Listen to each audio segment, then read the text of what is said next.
done such a big sin. Could Allah subhanahu wa ta'ala forgive me? There is no big sin. There is nothing you will ever be able to do for Allah subhanahu wa ta'ala not to be able to forgive you.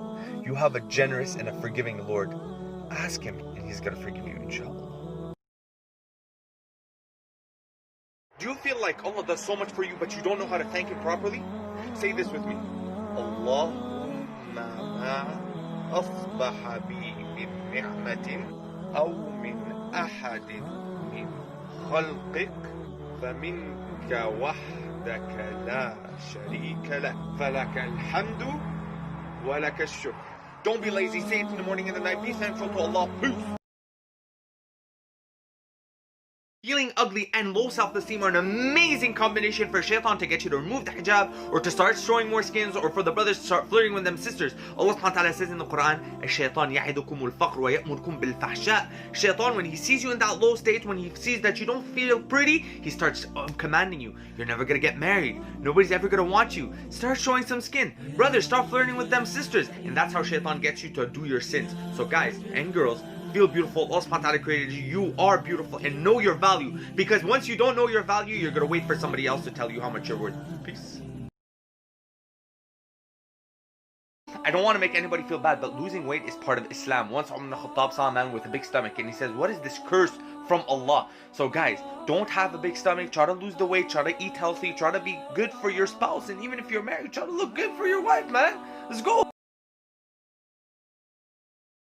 Can women pray with makeup? The same thing as for nail polish. The problem is not with prayer, it's with wudu. If let's say you did your wudu before and then put on the makeup and you wanted to pray, it's 100% permissible. And for the best of your abilities, try to not beautify yourself in front of non-mahram men as much as you can. May Allah subhanahu wa ta'ala bless you and honor all our sisters. Peace.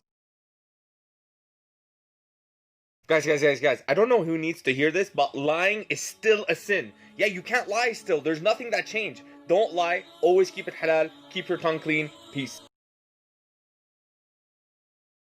Allah says in the Quran, وَلَا تَكُونُوا كَالَّذِينَ نَسُوا اللَّهَ فَأَنْسَاهُمْ أَنفُسَهُمْ. Don't be like the people who forget Allah. So in conclusion, what happened is they forgot who they were. You know those days you wake up and you're like, I don't understand why I'm like this. This is not me. That means you're far away from Allah. Get close to Him. Sunnah that you could apply in the bathroom. Prophet ﷺ used to always sit when he would go to the bathroom, whether number 1 or number 2, he would always sit. So make sure when you go to the bathroom to always sit. Peace. Message to my brothers and sisters in Islam who have a desire for the same gender. 2 advices. The first one, for everybody who's not being tested by this, have mercy on the people. If a person is not committing a sin, nor is he acting upon this desire, it is not a sin. And stop making them feel like they've done worse than murder. So give it a rest. They're being tested by Allah. Have mercy on them. Imagine you did a sin and I kept bashing you for it. I'm like, you're not a Muslim and you did nothing about this desire. It is not a sin. And the second one, for those who have this test, may Allah subhanahu wa ta'ala make it easy for you guys. I know unfortunately you're stuck in between 2 places, the Muslim that call you not Muslim or the Western idea to be prideful and just accept it. And you need to find a balance where you need to find Allah, and you are a Muslim, but you also are not allowed to be prideful about this act, nor are you allowed to act upon it. And I know it's a test that I maybe wouldn't have been able to pass, but Allah knows that you can. So have patience. Allah subhanahu wa ta'ala will reward you. You are an amazing human.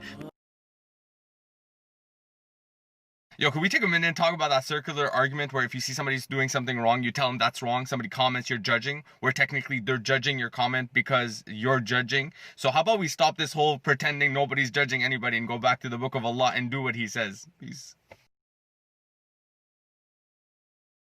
You overslept Fajr. What should you do? So what you should do is as soon as you get up, make your wudu, pray the 2 rak'at before Fajr, and then pray your Fajr. Now let's say it's Dhuhr time. Do you pray Dhuhr before Fajr? No, you should pray your Fajr first and then pray your Dhuhr. If you're gonna miss Dhuhr, then no. You pray your Dhuhr and then as soon as you can, you pray your Fajr, inshallah. Peace.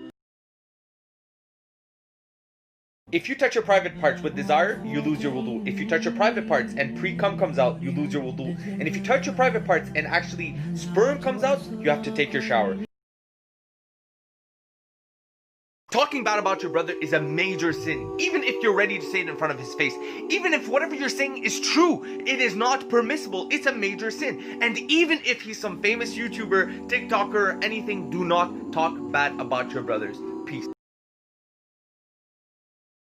Guys, if smiling in the face of your brother is a charity, and the best of you are the best to his families, so isn't it more an obligation for you to smile in the face of your family? This is not one of those fancy videos, just a reminder to say astaghfirullah, astaghfirullah, astaghfirullah. Ya Allah, please forgive me for my sins. Ya Allah, please forgive me. Say your istighfar. Peace.